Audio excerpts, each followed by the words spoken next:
Tchau, obrigado. Calma. Não tô me despedindo, não. Tá só começando. Em Brasília, 19 horas e tá no ar o Capitalk, o podcast de Brasília para o Brasil. É isso aí, TJ, obrigado. Eu sou o Rodrigo Ramos, TJ Fernandes, e hoje com a presença ilustre do nosso amigo Matheus Ribeiro! um goiano, novo brasiliense.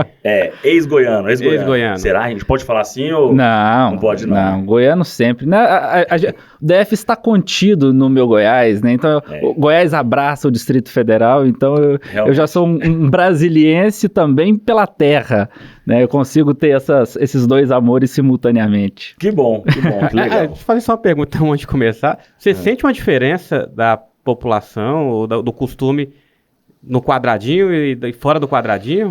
Então, Rodrigo, eu sinto com a vida no plano piloto, justamente pelo fato de ser a capital do país, né? E isso atrai para Brasília gente de diferentes lugares, gente com diferentes propósitos na vida da cidade.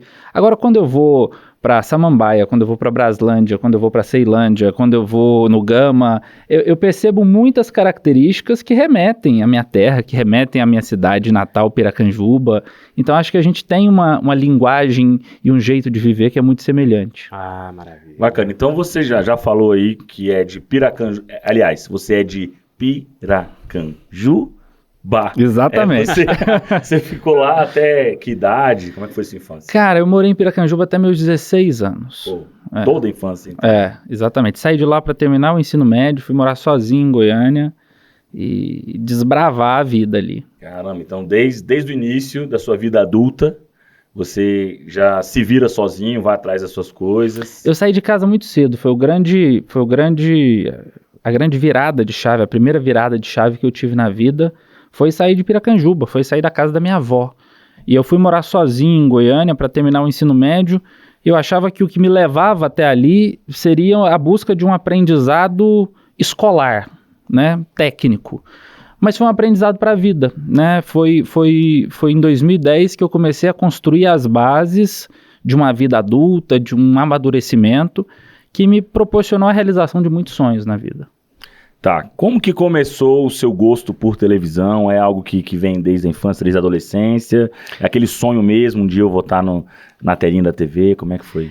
Eu sempre fui o que as pessoas costumam dizer de filho de vó, né? Eu era gordinho, então assim, meu hobby, minha brincadeira favorita era assistir televisão. A televisão faz parte da minha infância de uma forma impressionante, assim. E eu sempre fui encantado com a imagem, com os programas, com o poder que a televisão tem de se comunicar com as pessoas, de construir significados. Adorava assistir Castelo Rá-Tim-Bum. Esses dias eu fui rever Castelo Rá-Tim-Bum, como aquele programa ajuda uma criança a formar pensamentos legais, a construir ideias, né? Tem lógica, tem matemática, tem história, tem música, português. Tem coisas muito legais ali. Então, esse fascínio começou criança. Quando eu tinha 5 anos, eu pedi para o Papai Noel uma filmadora. E eu ganhei uma filmadorinha de plástico. Caramba, que eu ficava brincando de filmar as coisas, né?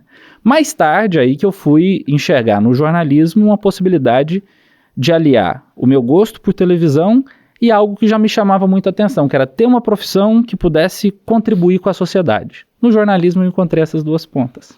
Que legal, que bacana. E como começou de fato? Quando você viu que isso podia se tornar realidade, né? O fato de você realizar aquele sonho de infância, quando que você viu? Eu me vi num dilema, porque assim, eu fui um adolescente obeso e eu era muito tímido, eu tinha muita vergonha de mim mesmo, eu não tirava foto, pra você ter ideia. Caramba! Entre, sei lá, os 8 e os meus 16 anos, quase não tem foto minha.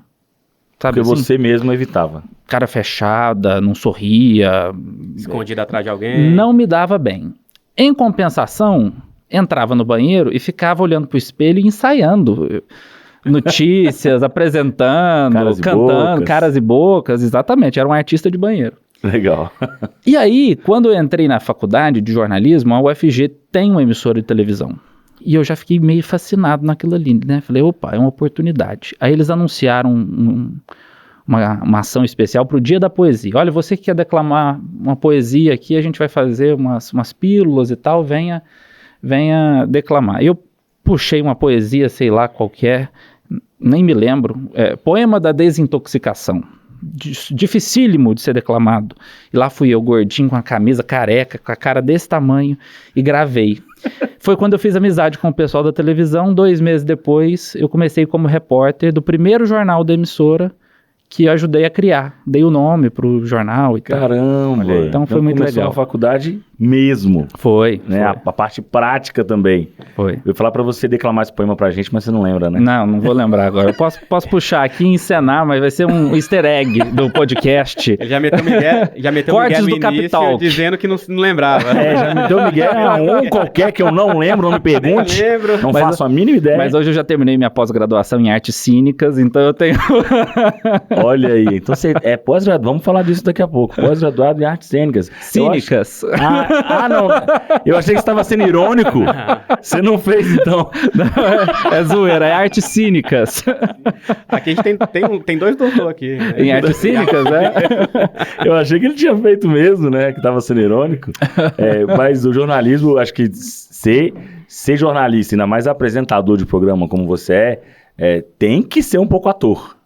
Com certeza. Tem. É porque você tem a obrigação de transmitir sentimentos. E eu acho que nessa medida você precisa atuar. Mas você não pode ser ator sendo Fingir algo- falso. Isso. Ao ponto de enganar.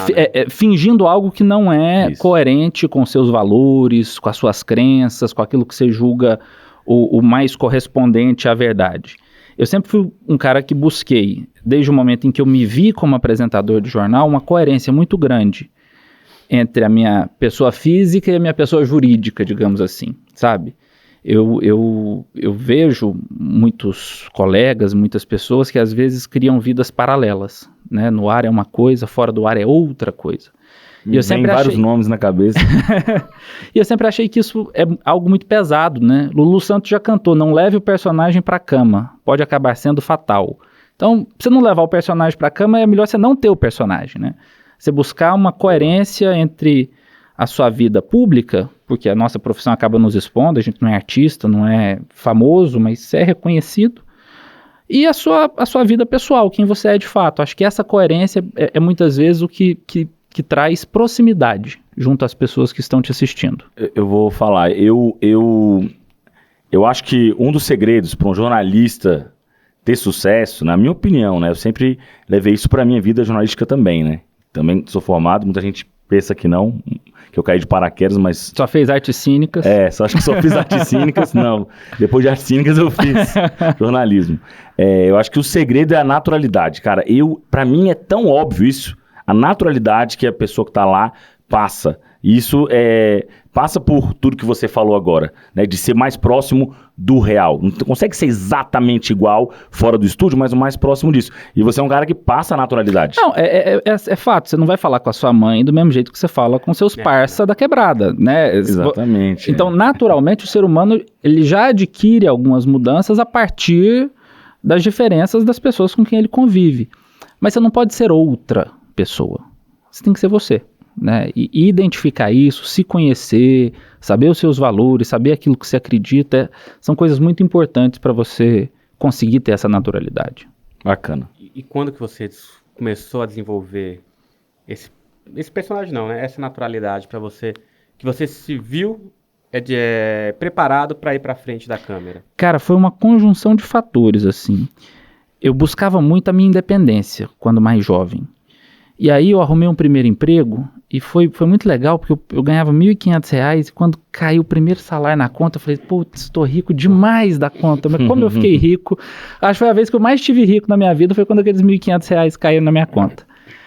E aí, com essa independência financeira que eu fui construindo a passos lentos, eu fui emagrecendo, eu fui me reconhecendo mais... Eu fui vendo as mudanças que estavam acontecendo na minha vida, né? A faculdade veio me trazendo conhecimento, veio me trazendo preparação. E aí, quando eu estava nesse emprego, eu sempre fui um cara de tentar construir pontes e amizades e tudo mais. Fiz amizade com um repórter de uma emissora lá de Goiás. E, a gente está fazendo matéria sobre jovens no mercado de trabalho. Podemos gravar com você? Eu falei, pode. Falei com o meu chefe, eles foram gravar lá na empresa, a gente fez a matéria e ficamos amigos. Até que um dia ele virou pra mim e falou assim, Matheus, eu vou sair da televisão e eu preciso indicar alguém. Eu vou indicar seu nome, pode ser? Eu falei, claro, eu tô dentro. E era um programa jovem. Fui lá, fiz o teste pro programa, chamava Da Hora o programa. E eu fui sumariamente reprovado. Porque sério, assim, as matérias eram descontraídas e eu tava descontraído na roupa só, mas sério, assim, não sei o quê. Carrancudo. E aí fui reprovado. 6 meses depois, a diretora da televisão me liga. Olha, pintou uma vaga aqui, é um perfil mais quadrado, tipo o seu, você topa? É dar o tapa e a sopra. Não sabia se era um elogio. É pra ser repórter, é um perfil mais quadrado, tipo o seu, mais sério. Eu falei, tá bom, tô dentro. E aí lá eu fiquei 4 meses na PUC TV Goiás como repórter do jornal e dali fui pra Band e aí as coisas foram desenrolando. Aí as coisas foram desenrolando até você chegar na afiliada da Rede Glóbulo de televisão. Exatamente. Como é que foi? Muita gente almeja, né, muito chegar numa Globo da vida, né? Existe ainda essa mentalidade no brasileiro hoje. Não, chegou na Globo, caramba, é no ápice, é no auge e tal. Teve isso. Eu sei que você tá na Record hoje, mas na época, como foi? Caramba, cheguei na afiliada de uma das maiores emissoras do país. Talvez as coisas mais impressionantes que aconteceram na minha carreira eu não conseguia planejar, eu não tinha vislumbrado antes. E não fazia parte do meu plano ir para uma afiliada da Globo. Não deu tempo de vislumbrar. Não, quando eu estava na Band, o meu sonho, e eu cobri um caso de grande repercussão em Goiânia, que foi o caso do serial killer, do Thiago Henrique, o cara que matou dezenas de mulheres, uma história super densa. Logo na sequência eu fiz o caso de uma biomédica que aplicava uma substância vendida como hidrogel de forma clandestina, aplicava isso em mulheres, uma mulher morreu, esse caso também teve repercussão. Eu estava entrando muito no Brasil Gente, fiquei ao vivo com o Datena 3 horas seguidas falando desse caso do serial killer, ganhei elogios dele e tal. E aí a minha ambição era ir trabalhar em São Paulo, na Band, quando surgiu esse convite. Nem foi bem um convite, foi uma sondagem, fui para uma entrevista e tal, para ir para Anhanguera. Descobri depois que era indicação de um repórter com quem eu tinha amizade e tal. E foi muito inesperado e muito bom, assim, porque foi onde foi a minha escola. Foi a minha escola de telejornalismo, onde eu pude aprimorar todo aquele conhecimento que eu já tinha de outras experiências, mas num nível muito maior, de cobrança, de qualidade, de rigor editorial, na convivência com colegas experientes, na convivência com colegas competentes. Então, assim, a bagagem que eu adquiri ali foi impressionante, foi sensacional. Legal. Você começou como repórter, né? Sim. Claro. E como que se tornou âncora? Bati na sala do meu chefe, já tinha... Falou, agora eu sou âncora dessa porra. Tem âncora aí? Tem âncora? Dá licença. Mas curioso, porque na iminência de eu ser contratado, foram pesquisar meu nome no Google e viram que tinha um tweet meu, de um perfil que eu tinha no Twitter, eu sempre fui muito crítico, né, muito falastrão, em que eu falava assim, que absurdo, essa emissora trata as pessoas mais pobres como se fossem palhaças. Tinha algum link que eu critiquei. E aí, da emissora onde você estava. Da emissora. Aí o diretor virou pra mim e falou assim, isso aqui é verdade? Eu falei, fui eu que escrevi. Como é que eu vou te contratar agora? Eu falei, tendo a certeza de que agora eu vou fazer as críticas só internamente, pra gente melhorar o que a gente entrega.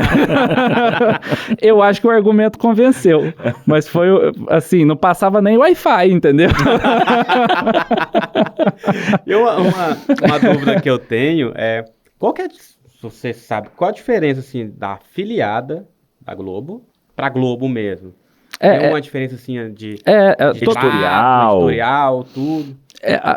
Geralmente isso acontece não apenas com a Globo, mas com a maioria das emissoras abertas, Record, SBT. Há um manual de jornalismo, há orientações gerais e editoriais que fazem parte da rede, né? Então, assim, as orientações editoriais que a emissora segue vêm da matriz, vêm de um padrão de trabalho, de uma linha editorial comum. Na verdade, não tem diferença, né? Tem alguns casos, assim, em termos ou de investimento, ou de projetos, ou de vínculos locais, né? Programas, né? Programas que só tem na afiliada. Exatamente. Realmente. Questão de programação, né? Acho que eu acho que rola. Mas pra quem é da cidade, é a Globo, né? Isso, exatamente. Você perguntou como eu me tornei apresentador, né? Aí já tinha mudado o diretor da emissora, não era mais o que me contratou, era um diretor novo, a gente não tinha muito contato. E aí um dia eu bati na sala dele, um cara sensacional, eu tenho um carinho enorme por ele. Falei, escuta, eu vi que no fim de semana que eu tô de plantão, tem buraco na apresentação, porque tá repetindo a apresentadora aqui, e eu tenho vontade de ser apresentador. É a chance de aliviar o horário da colega e, né? E a minha chance, né? Dar essa força pros De brothers, tomar o né? lugar da colega. Da rasteira do Não, colega. Tô brincando. E aí, ele falou assim, não. Inclusive, eu tô tirando todo mundo que é repórter dos fins de semana, que no fim de semana eu só quero quem já é apresentador também. Falei, beleza. Magoei, né? Estamos aqui quem falou. Chegou com uma ideia, ele Um mês e meio depois, ele virou pra mim, no meio de um evento que tava tendo na redação, uma palestra lá, e olhou pra mim e falou assim, quero que você comece a fazer piloto semana que vem, tá? Eu falei, tá, ok. Isso era pertinho do meu aniversário, eu falei, é o presente que eu ganhei de aniversário. É daqueles chefes que tá de olho, né? Tá de olho no seu trabalho, mas não assume. Não chega lá e elogia, mas Não, tá de olho. Aí eu descobri, ele estava assistindo o jornal com a esposa dele, e a esposa dele falou assim, nossa, esse menino é legal, você seria um ótimo apresentador. Então eu tenho que agradecer a ela, a Amanda, minha amiga até hoje. Parabéns, Amanda. Aí, a mulher manda até quando ela não trabalha na empresa. Manda, né, cara? Aí eu fiz teste por um mês, apresentei o primeiro jornal dia 8 de agosto de 2015. E no final eu pedi desculpa, em vez de dar boa tarde. Falei, ó, gente, desculpa, meu primeiro dia foi mal aí. Mas é o que eu falei, a naturalidade, é isso que conquista, né? É você ser sincero, gente, desculpa aí e tal, isso é... Desculpa qualquer coisa, Cara, igual isso que é vai lá muito de legal. visita na casa de alguém, quando sai, Não repara a desculpa qualquer bagunça, coisa. não. Isso, eu como, agora minha visão como telespectador, eu não suporto quando acontece num jornal do apresentador errar uma coisa e fingir que não errou. Nossa, eu não suporto isso, me incomoda muito. Cara, assume que errou, pede desculpa e bola pra frente. Esses dias eu tava... Enfim, o jornal é feito com várias mãos, né? Não é só o editor-chefe, não é só o editor da matéria. É um trabalho colaborativo, é uma obra coletiva. E esses dias escapou um errinho de concordância numa lauda qualquer lá. Acontece. E aí eu lendo no teleprompter, repeti o erro. Aí eu percebi, no meio da outra notícia, falei, gente, só um minutinho, eu preciso corrigir. Eu cometi um erro de concordância há pouco. Maravilhoso. Eu corrigi, né? Eu acho que melhor do que passar de burro. Com certeza, maravilhoso. Isso aí, meia hora depois que acabasse o jornal, você já tava no Twitter. Exatamente. Não, e é o que mais tem. E erra e passa reto e finge que nada aconteceu. É por isso que eu sempre gostei muito do Sandra Nemberg e do Evaristo Costa. Eles faziam, pra mim, foi a melhor dupla de âncora assim, da TV, porque eles erravam ao vivo e eles riam daquilo. Então, assim, tinha uma sinergia entre os dois que eu acho que eu nunca vi com outros âncoras, duplas de âncoras. Realmente. Eu tive a oportunidade de conhecer os dois, ainda que de forma muito superficial, muito rápida, no dia a dia de trabalho mesmo, mas transmitem essa mesma energia pessoalmente, né? E aí você vê que tem muita verdade nisso que a gente tá falando, da naturalidade. Tudo gira em torno disso, eu acho. Tá, muito massa. Aí você estava como âncora, você conseguia, você se via como figura pública nessa época? Eu não tinha noção do peso do que eu estava fazendo. Eu tinha 21 anos, 21, 22 anos. Tudo começou muito cedo, né? Muito. Quantos anos você tá hoje, 28. Matheus? 28, olha aí. 28 com 16 anos. mudou para Goiânia, com 21 era âncora do jornal local. Então assim, eu não tinha noção disso. Eu acho que justamente por não ter noção do peso dessa responsabilidade toda, é que eu tive coragem de ousar em algumas coisas, em alguns comentários mais contundentes, ou em algumas brincadeiras, nos bordões, né? Acho que isso veio muito da minha ignorância daquele peso todo, sabe? Veio muito por isso. Você foi sem cacuete, né? Sem carga nas costas. Você foi do seu jeito, levou o seu jeito de fazer. Acho que foi meio assim, no balanço do caminhão a melancia se ajeitou, sabe? Improviso. Você falou de bordão, rapidão, Rodrigo. Falou de roubão. Nossa. De bordão. E o seu bordão mais conhecido nacionalmente hoje, é o Tchau, Obrigado. Queria muito que você falasse como é que surgiu o Tchau, Obrigado. Surgiu com uma aposta. Uma aposta? Exatamente. Caramba! eu já estava apresentando o jornal e tinha aquele funk, tá tranquilo, tá favorável. Vocês lembram desse funk? Lembro, E 2000. um dia, 2000 e alguma coisa, 15, Por aí. 15, 16. Por aí. E um dia eu brinquei com esse encerrando o jornal, uma boa noite pra você, fim de semana, tá tranquilo, tá favorável. Era uma sexta-feira, um sábado, não me lembro. E todo mundo deu risada, o pessoal mandou mensagem no WhatsApp, tá tranquilo, tá favorável. Teve gente que torceu o nariz no Twitter, ai, que é esse novo jornalismo, não sei o quê. Enfim, eu toquei o barco. Aí um amigo meu viu, veio comentar comigo e falou assim, eu duvido você encerrar falando tchau, obrigado. Por que o tchau, obrigado? Tinha um cara, um peão lá de Goiás que viralizou na internet, ele é uma peça rara, engraçado demais, que ele fazia uns áudios no WhatsApp e encerrava, tchau, obrigado, brincando com esse tchau, obrigado. Falei, tá bom, então eu vejo o jornal amanhã. Eu levei o tchau, obrigado pro jornal, né? Chegou a postar dinheiro não, né? Não. Uma aposta moral, simbólica. É óbvio, tá gravando, eu não vou confessar aqui nada disso, né?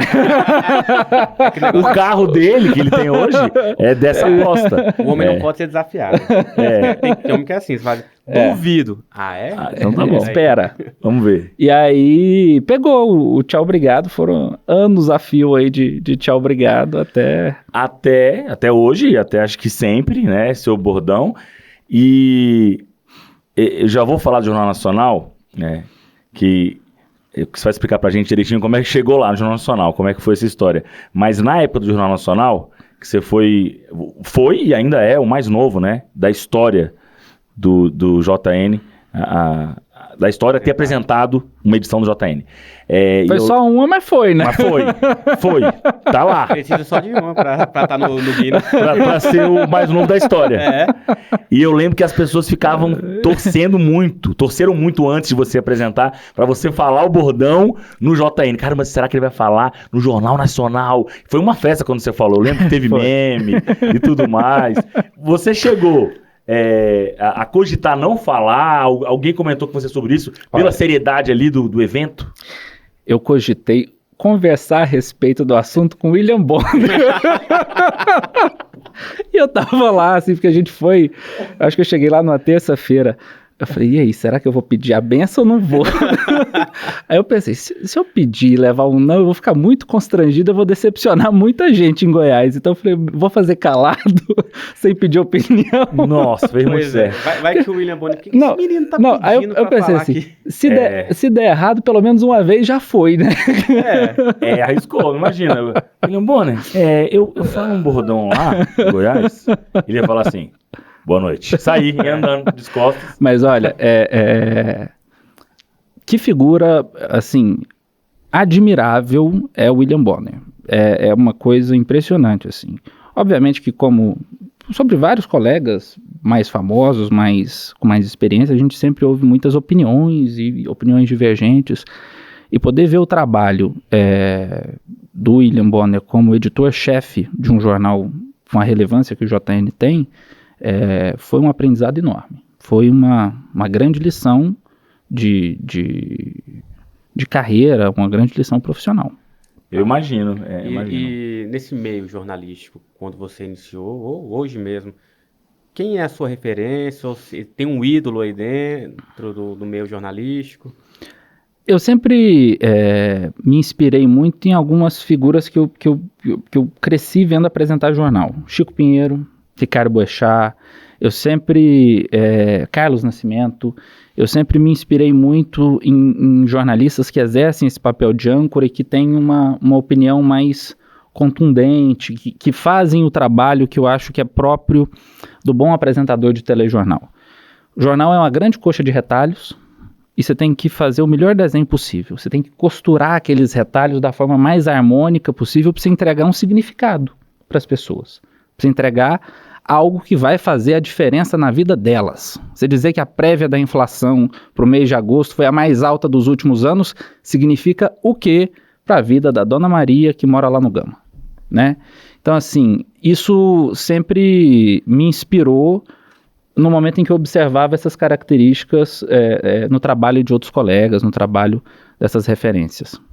Entendi. Legal. Você, voltando então ao JN, você estava lá em Goiás apresentando seu jornal, conhecido no seu estado, e aí surgiu o projeto de levar apresentadores para apresentar uma única edição, ou dividir a apresentação, né? Isso.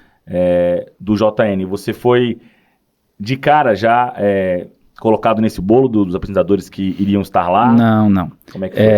Eu soube disso fazendo uma reclamação para minha chefe. Eu estava desgostoso com algumas coisas internas e tal. Você é um cara que fala muito, né? Você fica quietinho esperando. E vai logo vai atrás do chefe e paga sapo. E paga sapo. E deu certo com ele. Todas as vezes que ele fez, deu certo. Não, foi um alinhamento. Certo. E aí, durante essa conversa, ela me falou, olha, não sei se você sabe, acabou de sair a notícia, vai ter um projeto assim assado, nos pediram materiais de todos os apresentadores, para que eles pudessem avaliar e tudo mais. E aí, meses depois, saiu o resultado do sorteio que eles fizeram, da seleção que eles fizeram lá. E eu não imaginava que eu seria o selecionado ou o sorteado ali, não, sabe? Eu nem coloquei isso, nem deixei essa ideia trabalhar muito na minha cabeça, porque eu não queria criar essa expectativa. Eu achava que pela idade, até pela minha atuação nas redes sociais, eu sempre fui um cara muito descontraído, muito falastrão nas redes, muito que privilegia muito a interatividade com as pessoas, e eu achava que isso, de alguma forma, iria atrapalhar. Mas acabou acontecendo, né? E aí você foi para... Foi São Paulo, né? Rio de Janeiro. Ah, no Rio, no Projac mesmo, no Projac mesmo. Não, é na sede do Jardim Botânico. Ah, você vê que eu tô entendendo bem. Tá. É por isso que você nunca foi pra Globo. Já fui no Projac, inclusive. Participar do Faustão, já estive lá. Mas o jornalismo Mas é outra agora área. vamos falar do Jornal da Record. Tá bom de Globo, né, gente? Já tá bom. Não, que tem as polêmicas da Globo. Então, vai, contigo. Polêmica é contigo. A gente leu aquela sua carta de pedido de demissão. Eu, particularmente, acho que foi uma puta sacanagem que fizeram com você ali naquele momento ali na Globo. Pareceu. Então, a forma como te tratavam, parece que realmente você estava sendo excluído de tudo que era um padrão que a Globo criava. Como foi esse momento para você, essa fase na Globo que você passou por essas dificuldades? Foi até uma coisa que, quando eu escrevi aquela mensagem, era uma mensagem privada, eu pedi opinião para alguns amigos. E a partir dessa opinião, esse negócio acabou saindo e tudo mais. Mas nem foi algo que me trouxe coisas tão boas assim, porque eu realmente tenho um sentimento de muita gratidão pelo lugar onde eu trabalhei. Repito, foi a minha escola, foi o lugar onde eu cresci profissionalmente, em que eu pude mostrar o meu trabalho para as pessoas, em que eu vivi momentos de realização incríveis, porque não foram realizações individuais. Né? Por exemplo, essa questão do Jornal Nacional foi uma coisa que eu dividi com a população do meu estado, cara, sabe, assim, as pessoas comemoraram e ficaram felizes junto comigo, não foi uma coisa que eu fiquei feliz sozinho. Imagina lá em Piracanjuba. Então assim, nossa, Piracanjuba, o povo foi pra feira, montou um telão na feira pra povo assistir o jornal. Então, parou a produção de leite. Você tem noção, assim, quantos habitantes tem lá? 25 mil. Legal. Então assim, as coisas boas que eu vivi superam e muito os problemas que aconteceram, mas que não deixam de ser problemas, e aí num determinado momento eu fiz a avaliação de que já era chegada a hora de eu buscar novas experiências, novos voos e uma forma mais livre de trabalhar, né? Eu gosto de trabalhar com as minhas redes sociais, eu tenho a minha empresa, tive a oportunidade que não era pensada de me mudar para Brasília, eu pedi demissão dias depois que surgiu o convite da Record, então não foi uma jogada pensada. Então assim, acho que o saldo é muito positivo e as coisas ruins que aconteceram ficaram no passado. Eu não armazeno isso, não. Você pediu demissão depois do convite da Record? Não. Eu pedi demissão antes. Ah, tá. Eu entendi que você tinha falado o contrário. A minha ideia... Depois veio o convite. Eu tenho uma agência de publicidade. A minha ideia era continuar em Goiânia, trabalhando com a minha agência e trabalhando com as minhas redes sociais. Eu não estava com planos de voltar a fazer telejornal. E aí, dias depois, 3, 4 dias depois, recebi uma mensagem do querido e saudoso Domingos Fraga, que infelizmente faleceu com Covid-19, se apresentando, dizendo que estava como diretor de jornalismo aqui em Brasília e que queria conversar comigo. E essa conversa, esse namoro durou um mês até que cheguei aqui. E como é que foi chegar no quadradinho? Rapaz, foi difícil, porque assim, envolveu uma mudança de cidade, envolveu mudança de estilo de vida, envolveu mudança de emissora, envolveu pandemia, que eu cheguei em pleno lockdown, eu saí de um lugar em que eu já era muito reconhecido pelo público, em que eu já tinha um relacionamento muito próximo com as pessoas, para chegar num lugar em que não só era desconhecido, como eu tinha uma série de limitações para me fazer conhecido, né? Não podia ir pra rua, Não né? podia ir pra rua, não tinha evento, não tinha restaurante, não tinha bar, não tinha supermercado, ninguém andava sem máscara. Bom, ninguém deve andar sem máscara ainda, né? Mas a situação estava muito mais grave e muito mais preocupante em abril do ano passado, que foi quando eu cheguei, né? Então isso tornou esse desafio ainda pior. Mas estamos aqui, superando, dia após dia. Aí você veio para apresentar o DF Record. Eu estava na emissora onde você Sim. está, na Record na época. A gente foi colega de trabalho por um tempo, por uns meses. Como é que foi assumir um jornal que era de um âncora por muito tempo? Você sentiu dificuldade nisso, que o Luiz Carlos Braga era apresentador por anos, né? E dar uma nova cara, você viu um desafio ali? Eu me vi passando pelo mesmo desafio que eu tive quando eu assumi o jornal Anhanguera, lá em Goiás, substituindo uma colega que estava de licença maternidade. E sempre é uma coisa muito incômoda você ocupar o lugar que era exercido por uma outra pessoa. O que sempre tranquilizou o meu coração e não me deixou ficar preso nessa ideia, ou até nesse sentimento de culpa, numa coisa assim, foi: essa decisão não é minha. Né? Não fui eu que decidi me colocar aqui. Eu não tenho esse poder de decisão. Só aceitou. Alguém decidiu por mim, alguém tomou essa decisão com base nas estratégias da empresa, com base no que a empresa quer, enfim. Então, teve um incômodo? Sim, teve, mas isso nunca me paralisou, sabe? Eu tenho o maior respeito pelo trabalho do Luiz Carlos Braga, até pela trajetória incrível que ele tem junto ao Distrito Federal. Não o conheço pessoalmente, mas eu acho que no futuro quero ter a oportunidade.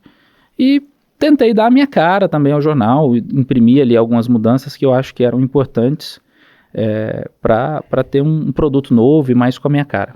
Como se define hoje trabalhar na Record?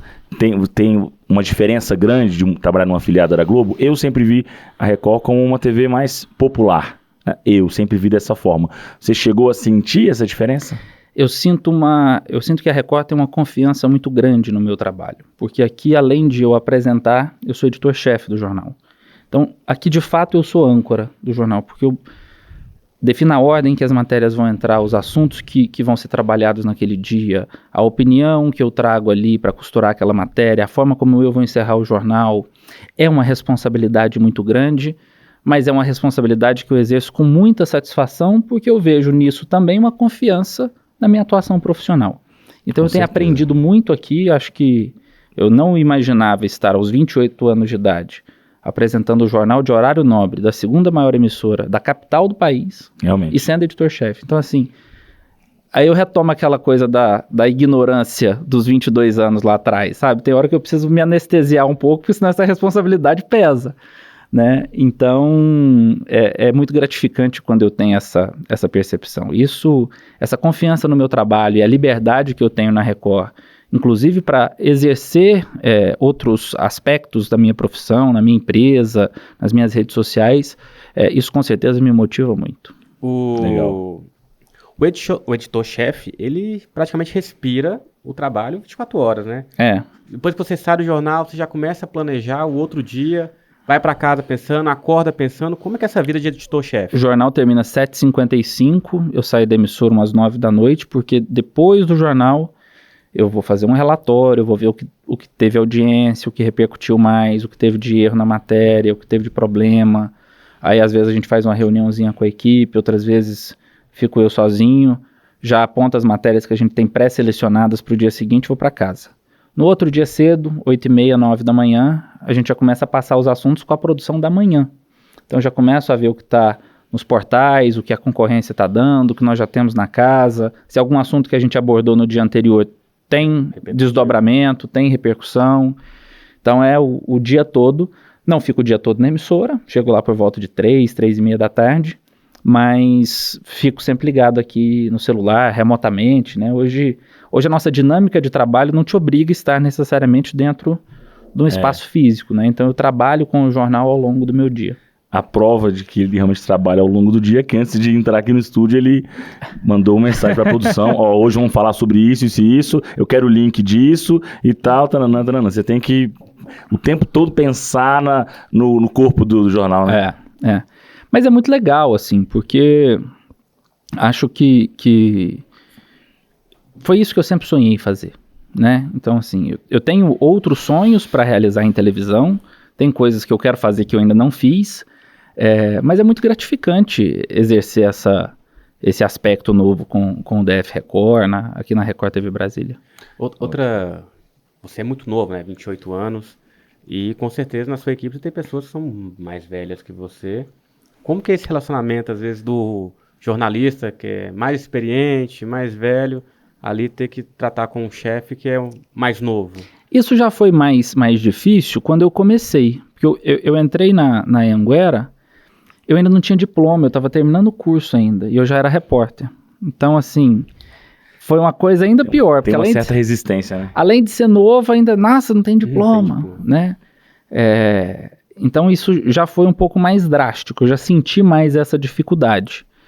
E fui quebrando isso mostrando o meu trabalho, né, assim, não só acertando, evidentemente, porque nem todo mundo só acerta, mas tendo humildade para aprender também com essas pessoas que têm muito a ensinar, né, e eu acho que essa convivência entre pessoas mais experientes e jovens profissionais traz uma combinação muito interessante para as redações de jornalismo.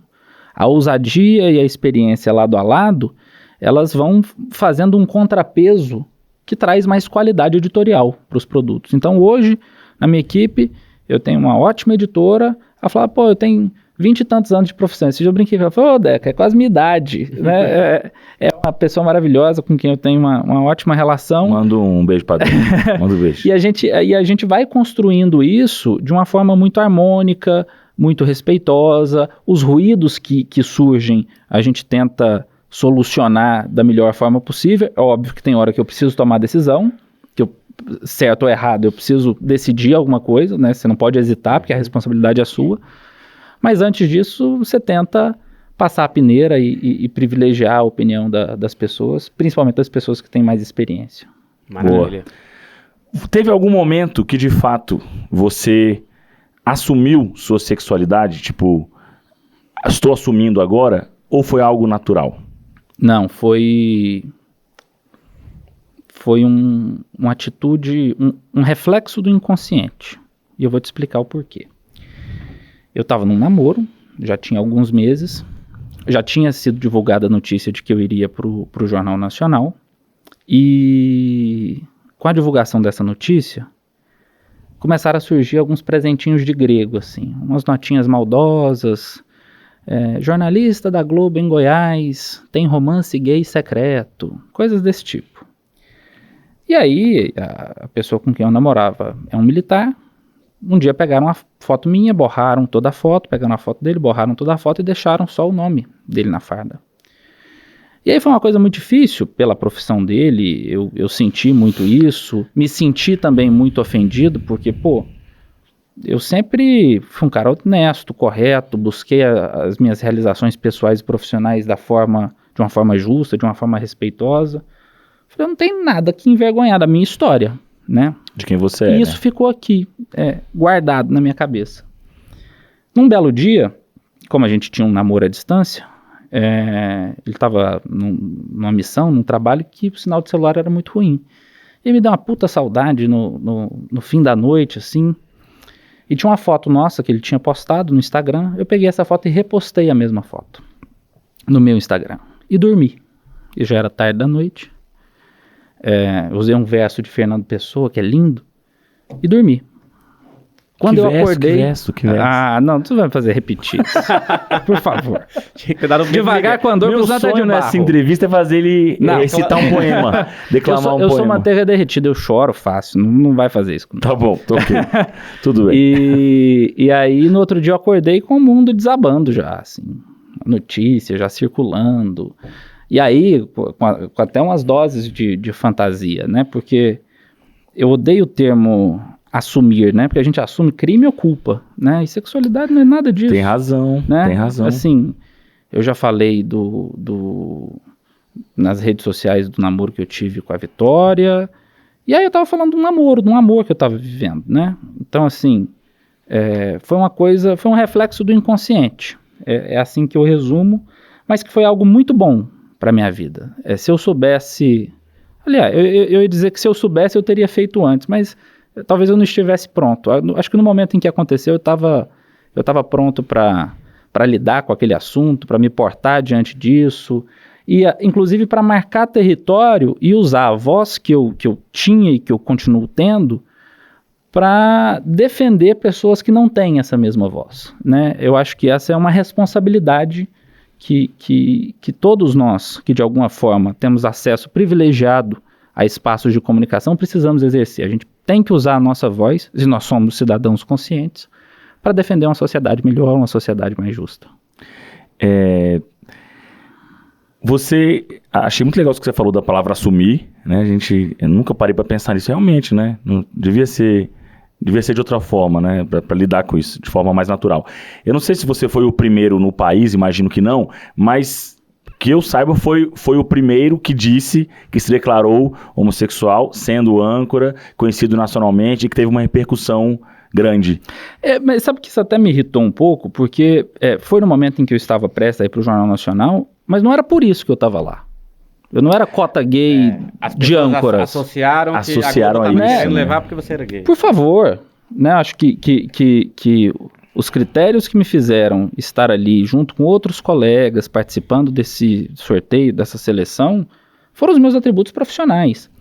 Não que isso não tenha uma importância e uma relevância, eu acho muito legal, mas pessoalmente, eu acho que me chateou um pouco o meu trabalho ser reduzido a isso, sabe? Eu me esforço muito na minha profissão e ser gay me define, mas não me limita. Né? Eu sou apresentador e editor-chefe de um jornal na capital do país pela minha competência profissional. Né? Então, assim, eu acho que foi uma coisa muito, muito chata ver algumas pessoas, ver algumas opiniões a respeito disso, reduzindo aquilo ali somente à questão da sexualidade. Eu acho que não é por aí. Imagino. Você sentiu... Fico feliz que não tenha impedido. Que bom. E isso é importante, né? Uma pessoa negra que não é contratada por ser negra. Um homem gay que não é promovido porque é gay. Sim. Uma mulher, sei lá o quê, sabe? Qualquer pessoa que tem alguma característica que a impeça de ser alguma coisa, de fazer alguma coisa, isso tem nome, é preconceito e deve ser combatido. Mas isso não pode nos limitar também. E me permita dizer, um jornalista competente, declarado gay, sendo contratado para ser âncora em uma emissora da igreja, né? É muito importante ver que isso não foi questão para impedir a sua contratação na Record. Mas você sabe que assim, a Record sempre me tratou com um nível de profissionalismo e de respeito impressionantes. Impressionante. E isso sequer foi pauta. Em momento algum das nossas conversas. Em momento algum. Né? Eu fiquei, assim, maravilhado quando me chamaram para conversar, perguntaram com qual carro eu ia chegar, que tinha um segurança na porta, fui direto para o salão, no último andar da emissora, fui recebido, falei, gente do céu, quem que será que estão esperando depois de mim? Não é possível que isso aqui tudo é para mim. Então, assim, eu sempre tive um tratamento incrível na Record. É uma emissora que me valorizou como profissional de uma forma muito, muito legal, muito bacana. Eu estava lá, eu lembro que foi um bochicho grande internamente na Record e foi, sem dúvida, tratado como uma grande contratação, como foi de fato, mas foi grande bochicho na empresa. Caramba, Matheus Ribeiro, alguns não sabiam quem era, é o cara que foi nacional, o cara que era da TV Anguera, sei quem é. Foi legal. E hoje, 1 ano e meio já na emissora, você acha que você conseguiu colocar já a sua cara no jornal, do jeito que você queria? TJ, eu vou colocar isso no gerúndio, eu estou conseguindo. Por quê? Porque para mim é algo fundamental para ter essa cara é ter mais contato com as pessoas. A gente ainda vive uma pandemia, isso é muito preocupante. Nós temos centenas de pessoas doentes a cada 24 horas aqui no DF, né? 500, 700, 1.000 pessoas contaminadas a cada 24 horas, então a gente não pode se descuidar das medidas de segurança. E por isso eu ainda não tenho um contato muito físico com as pessoas. De ir numa feira, de ir num mercado, de sentar num boteco, de dar um rolê lá na Estrutural, lá na Ceilândia, de andar. Eu gosto de gente, eu gosto de conhecer, eu gosto de ir em evento, de abraçar, de tirar foto. Então eu não sinto essa segurança de que está 100% com a minha cara por isso. Mas a gente já tem recorrido a algumas estratégias para aproximar as pessoas. E isso vem muito virtualmente. Né? A gente criou um canal, uma central de atendimento pelo WhatsApp. No nosso Você no DF lá, a gente bota o que chegar, a gente coloca no ar. É um recado para a mãe, é um pedido de ajuda, é a poeira que está aqui no meu setor. Isso está no nosso jornal porque a gente quer entregar um conteúdo que faça diferença para a vida das pessoas.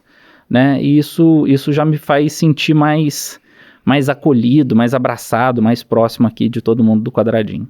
Que bom. Esse 1 ano e meio que você está aqui, né? Como é que você se sente hoje vivendo em Brasília? Porque no início foi complicado por aquelas restrições que você havia citado. E agora, como é que tá? Pois é, a cidade tem uma qualidade de vida que é super legal, né? Primeiro ano eu morei na Asa Sul, hoje eu mudei para o Noroeste, e eu encontrei ali um meio termo muito legal de vida. Eu moro num apartamento pequenininho, de 1 quarto, me cabe super, fico feliz ali onde eu estou morando, porque é tudo novinho, e Goiânia é marcada por prédios muito novos, né? Então uma coisa que eu senti às vezes morando na Asa Sul foram os apartamentos um pouco mais antigos e caros. Meu Deus do céu, como é caro. Como é caro. Deus me livre, não dei conta não. Mudei pro Noroeste. E aí eu tô muito feliz lá. Noroeste também é caro. Não, meu filho, mas eu reduzi o meu apartamentinho de 1 quarto, pô. Mas na Sul é difícil achar apartamento pequeno, né? Exatamente. Você não tem escolha na Asa Sul. É um apartamento gigante. Porque o que eu pensava? Assim, sempre vendo muita notícia sobre o trânsito, e eu tenho uma rotina muito agitada, falei, eu não posso morar muito longe do trabalho, né? A Record fica na Asa Sul, falei, vou morar aqui na Asa Sul. E aí depois fui conhecendo outros lugares, fui conhecendo Águas Claras, fui conhecendo Taguatinga, fui conhecendo Guará e fui vendo outras possibilidades.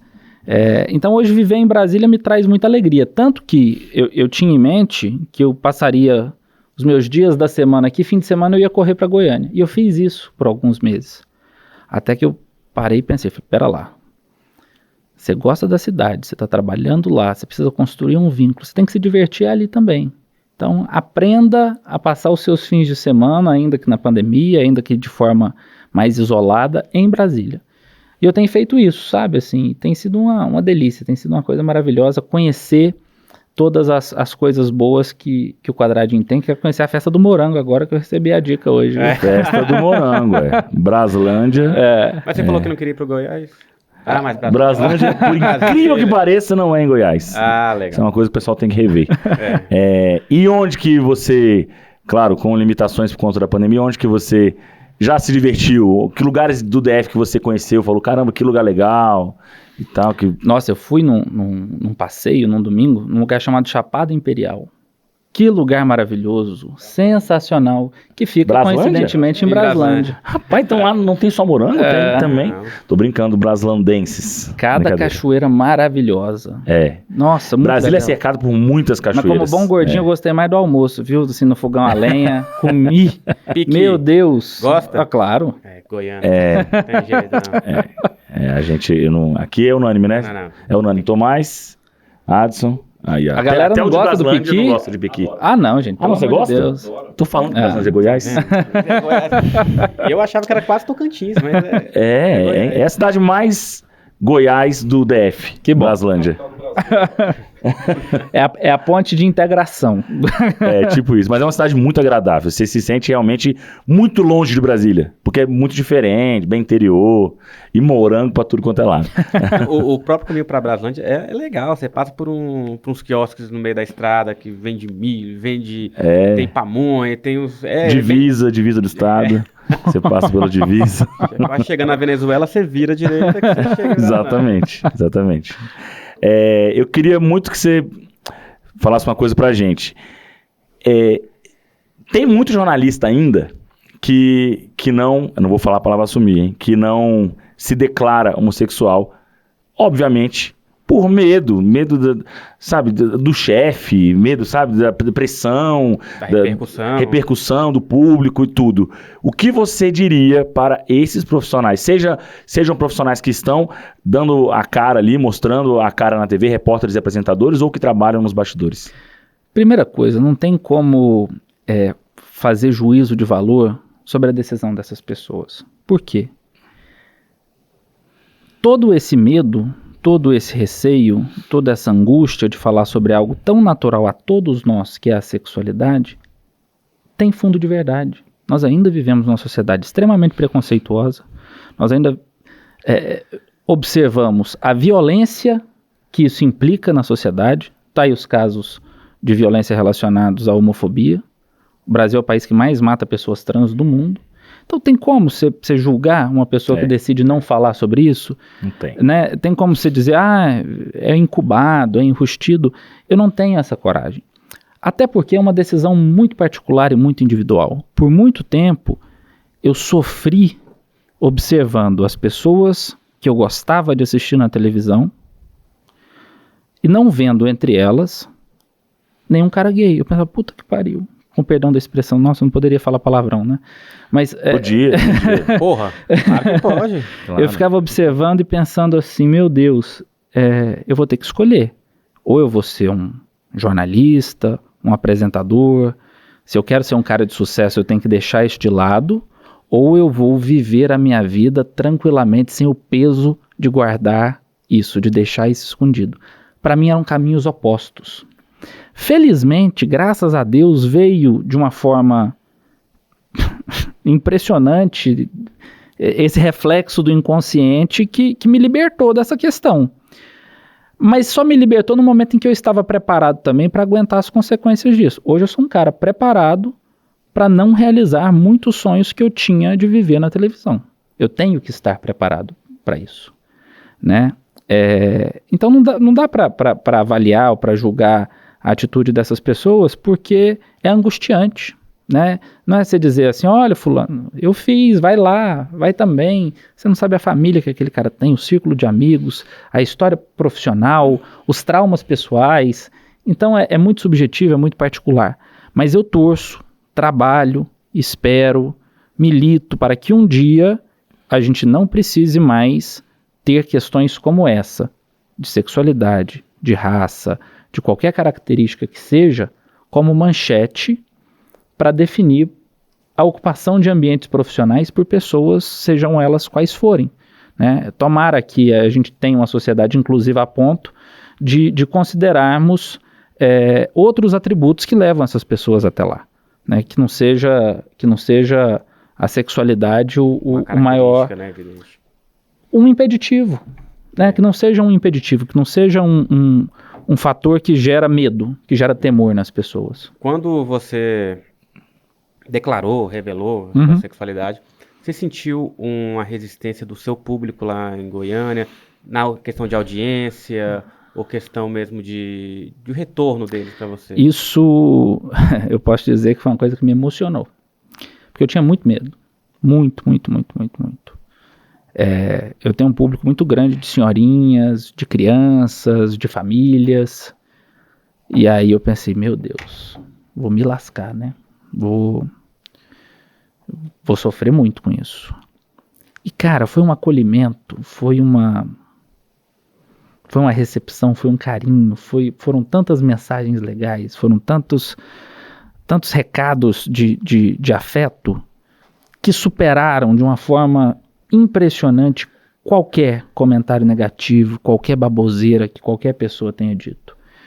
Eu ouvi que era golpe de marketing, eu vi padre que era funcionário fantasma fazer post contra mim, internet, eu vi radialista homofóbico falando besteira, fazendo comentários criminosos no ar, mas nada disso tirou a minha alegria de receber o afeto das pessoas que acompanham o meu trabalho. E isso me emociona, vai me emocionar pro resto da minha vida. Seu público te abraçou mesmo. Isso que eu ia falar, seu público te abraçou. Sabe? Então legal. isso foi uma coisa muito marcante na minha vida. E vai ser sempre. Do seu trabalho e do profissional que você mostrou que era, né? Que, do contrário, se você tivesse um outro comportamento, talvez o seu público não te abraçasse. Mas quando eles começaram a ver o profissional que você era e começaram a te admirar pelo profissional que você era, tornou irrelevante para eles a sua opção sexual ou E qualquer tem outra mais, coisa. muita gente passou a admirar, não só pelo profissional, imagino eu, mas pela coragem de declarar o que você é, sem medo, sabe? Porque num país como hoje, ainda precisa ter coragem. Então, eu acho que você passou a ser duplamente admirado. Eu ouvi uma vez de uma pessoa muito especial e isso ficou, de certa forma, tatuado na minha cabeça. A gente veio ao mundo para quebrar dogmas, para quebrar paradigmas. E isso, eu peguei essa frase e eu guardei ela num lugar muito especial. E isso vira e mexe, volta na minha cabeça. Quando eu vou começar um projeto novo, quando eu vivo uma experiência muito marcante, né? E eu sempre me lembro dessa frase quando eu penso nisso. Fico muito feliz quando eu recebo, e ainda hoje recebo, muitos recados, muitas mensagens no Instagram falando, poxa, a sua história me ajudou a me compreender melhor. O que você passa... Eu falo, meu Deus do céu, sei lá de Piracanjuba, sabe assim? Quem sou eu na fila do pão? E receber isso, eu ainda não tenho a dimensão disso, mas fico muito feliz que possa ter gerado impacto positivo na vida de alguém. E assim, seu público te abraçou e os colegas? Como é que foi? Não Não também. só de Goiânia, mas o Brasil inteiro. Também, Você recebeu mensagem do Brasil inteiro? Os colegas amigos, os colegas verdadeiros também abraçaram, também foi um apoio muito legal. Maravilha. Tô vendo, dá pra ver que emociona de verdade, mas que bom que hoje são, não que antes tenham sido lágrimas de tristeza, talvez de angústia em alguns momentos na sua vida, mas hoje são apenas de felicidade, né? Porque é terrível, né, você trabalhar, você viver, poxa, quantas pessoas legais eu não deixei de conhecer, não deixei de viver situações que poderiam me fazer bem pessoalmente por medo, né, então assim, isso ainda aflige muita gente. Né? Seja no jornalismo ou não, qualquer profissão que seja, qualquer carreira que seja, eu acho que isso ainda é uma questão que atormenta muita gente, né? E combater isso dia após dia é uma missão de quem tem acesso a algum espaço de mídia, algum espaço de comunicação mais privilegiado. Tá certo.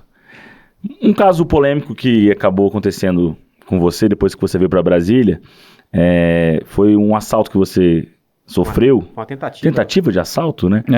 Você acabou expondo isso também no seu Instagram, deu um bochicho grande. Fala pra gente como é que foi, onde é que foi. Não, o olho roxo, né? Olho roxo, exatamente. Tava caminhando na L2, eu morava na 405 ali, perto da L2. E aí um cara noiado mesmo veio tentar me assaltar com a faca. Eu tava com o celular na braçadeira aqui, correndo. Tentou puxar o celular, eu virei assim, quando eu virei ele me deu um soco. Parti pra cima dele, consegui dar um chute nele. A gente se agrediu ali um tempo, a faca dele caiu e eu consegui vazar na braquiária. Vazar na braquiária é sinônimo pra correr lá em Goiás. Eu tava imaginando aqui, eu tava pensando, será que braquiária Gente, é impressionante como o meu piracanjubês retorna assim nas conversas informais do nada. No meio do jornal já falou isso? Eu já falei vazar na braquiária no jornal, acho que eu imagino o povo assim, tipo que, braquiária, né? eu pensei que era tipo a caçamba de um caminhão, subir na braquiária. Vazar ainda eu compreendi mais ou menos por causa do vazar. E aí braquiária é um tipo de capim que põe no pasto. Então quando o povo fala, vazei na braquiária, que saiu correndo no pasto. Pegou entendeu? o beco. Braquiária. Lá em Braslândia isso é normal. Na Braslândia é normal, eles vazam na braquiária pra colher o morango. E aí foi uma situação que me entristeceu muito, sobretudo porque eu queria continuar trabalhando, eu estava há poucos meses no jornal, isso foi em agosto, o jornal estreou em maio, junho, julho, 3 meses de jornal. Teve que se ausentar um tempo, né?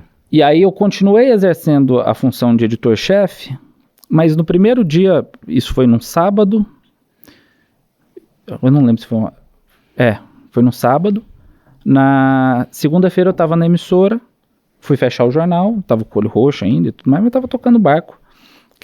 Não queria ficar distante do jornal, até porque a gente tinha mudanças editoriais em andamento. E aí tive contato com um colega que estava com Covid, no outro dia eu fui afastado. Aí olho roxo e afastado com suspeita de Covid.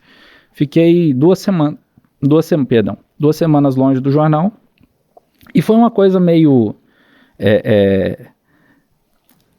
Logo que eu cheguei, eu faço um paralelo muito grande com esse meu início de vida no DF, em Brasília, e o meu início de vida em Goiânia.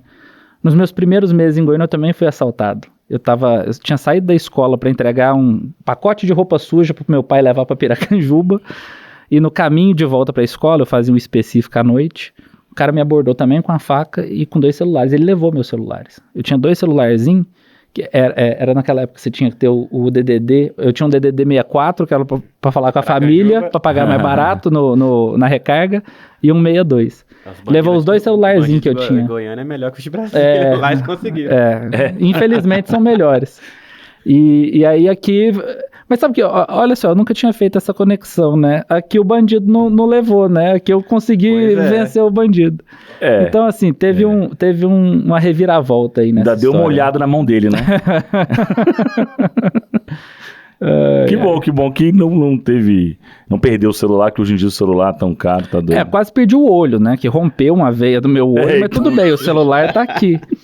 Ia ficar lindo. Foi nada bom. Um pirata de iPhone. Mas não dá pra jogar Candy Crush no olho, pô. Jogar no iPhone. Mas tá tudo bem, né? Agora. Tá, graças a Deus. Que bom. Eu quero fazer 3 perguntas pra você. Bate pronto. Responder na lata. Tem que escolher. Vamos lá. Vou colocar você em cima do muro. Opa. Goiás ou DF? Goiás. Piqui ou morango? Piqui. Itambé ou Piracanjuba? Olha a publi. Piracanjuba. Realmente foi rápido. Agora, pra encerrar, a gente tem uma perguntinha. Faça pra ele, Rodrigão. Tô curioso pra saber o que esse goiano Vamos ver. vai responder. Aqui em Brasília, né? Aqui o nosso slogan é o podcast de Brasília pro Brasil. Então a gente quer, todo mundo que vem aqui, a gente quer saber uma coisa. O que você levaria de Brasília pro Brasil, que não tem, que você não vê, e o que você traria do Brasil para Brasília, que você também não vê aqui em Brasília? Qualquer coisa. Eu levaria de Brasília pro Brasil... Porra. Agora eu tô com uma opção de comida e uma opção de passeio. Leva os 2. Pode ser. O Dog da Igrejinha e o Lago Paranoá.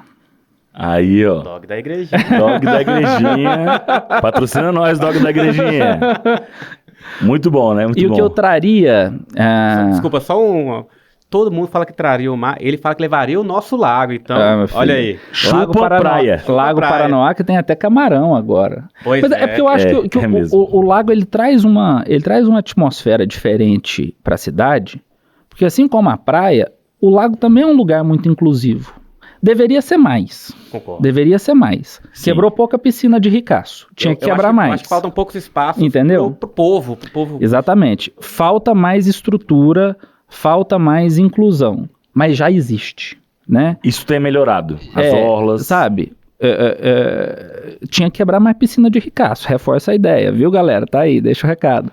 Mas é um espaço de inclusão, um espaço de convivência. Eu acho que é uma coisa característica aqui da nossa cidade, da nossa capital, que merecia ser compartilhada aí. Você frequenta com Adoro. certa... Vou fazer stand-up lá no lago. Fui pro fim do Lago Norte lá fazer stand-up, adorei conhecer o parque. Tomo uns caldos, que equilíbrio não é muito bom, não é a especialidade da casa, né? Eu na primeira vez fiz stand-up de joelho. Eu só faço stand-up no palco mesmo, porque eu não consigo nem ficar em pé na prancha. Eu não consigo, é deprimente, é humilhante. Você não fez a sua capa de stand-up? Mas eu caí, molhou o microfone. A capa do meu primeiro solo de stand-up comedy é eu em cima de uma prancha com microfone.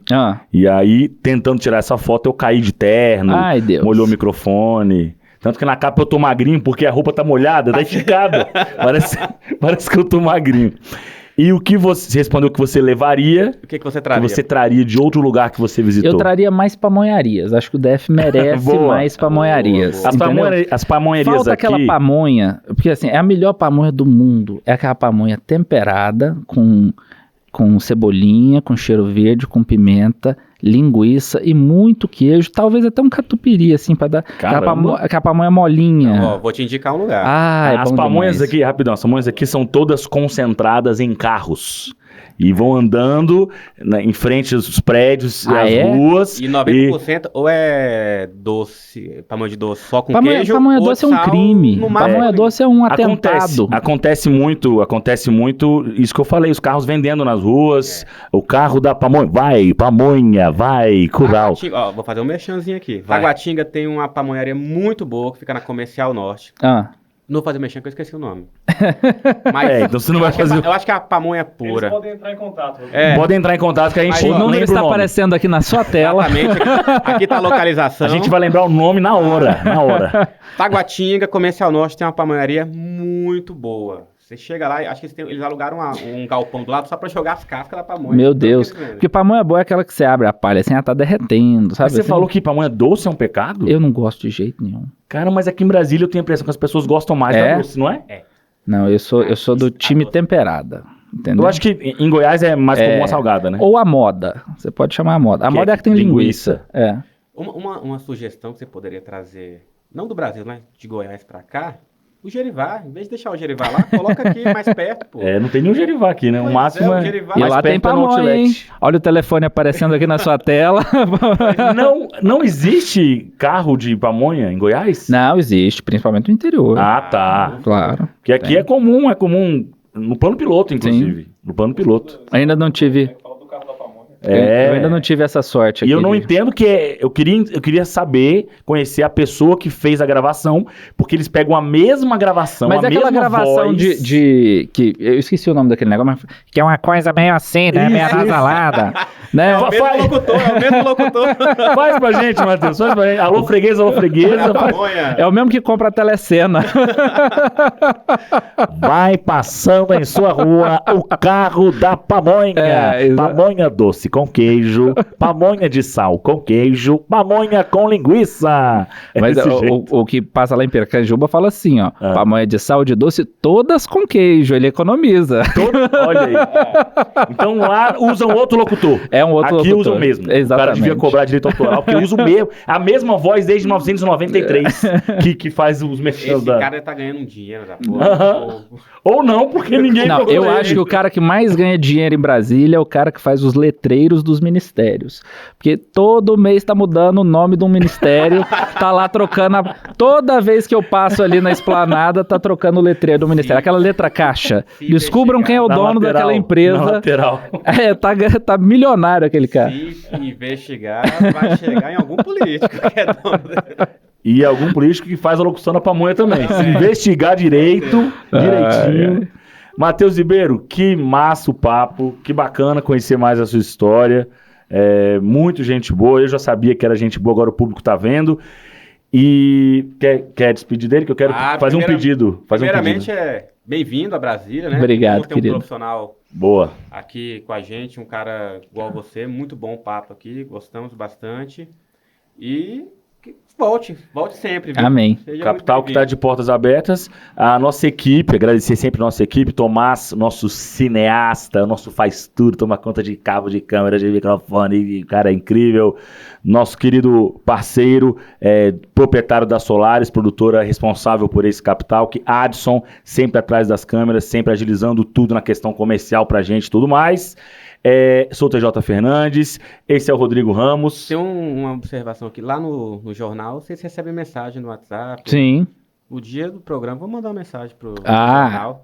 Vamos ter Boa. que divulgar. Vamos mandar uma mensagem pro Vamos mandar jornal. mensagem pro jornal lá. Já falou aqui, gravando pra ele ser obrigado a passar. Timar é assim. Boa. Agora, pra encerrar, eu queria pedir pra você encerrar da mesma forma que que você honra. encerra o seu jornal. Pode olhar pra qualquer câmera, pode ser pra câmera 1. Encerra pra gente o Capital, que vai. Não antes de agradecer você, TJ, Valeu. Rodrigo, toda a galera da produtora, obrigado pelo papo e pela oportunidade de falar de coisas que são muito valiosas e muito importantes para mim. Né? Eu não me emocionei aqui à toa, porque o papo foi bom mesmo. Que bom. Então, muito obrigado a todos vocês e muito sucesso, vida longa ao Capital. Ô, Amém. maravilha. Meu amigo, minha amiga, muito obrigado a você que acompanhou o nosso podcast, você que viu o nosso vídeo. Um beijo enorme e tchau, obrigado! Tchau, obrigado!